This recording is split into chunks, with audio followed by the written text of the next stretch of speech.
We're trying to figure out how we can begin to recognize and incorporate native healing or traditional healing into the kinds of programs and services we have and the kind of work that we're doing. And so this is why we wanted to begin to talk to our people in the community about how we can begin to do that. Yeah, so we thought, well, let's talk about those things that we know affect our community. So yesterday, if you look at that agenda, we went through historical grief. And it later got clarified through the discussion, from input from different people, that historical grief is also looked at in terms of intergenerational trauma, genocidal post-traumatic stress disorder.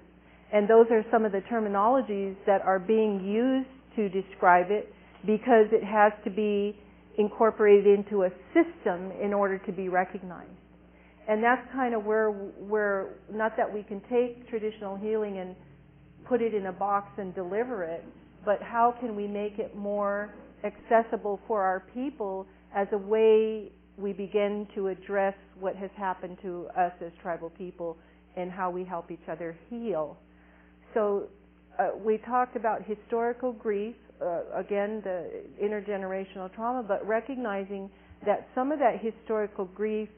is part of what we have done to each other as Indian people that has become part of that generational trauma. So it's important to recognize, and I think some people discussed that yesterday about some of the experiences that our people have had in the past and currently are experiencing within our own communities, where people aren't welcome or people aren't invited or included in things or excluded from things. And I know those are hot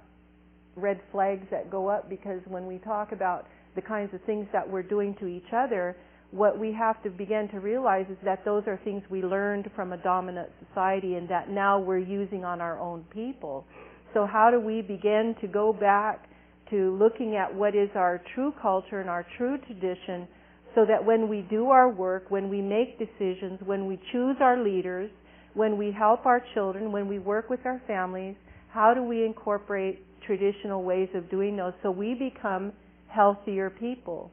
so we can become I think the thing when I heard about the discussion about generational trauma,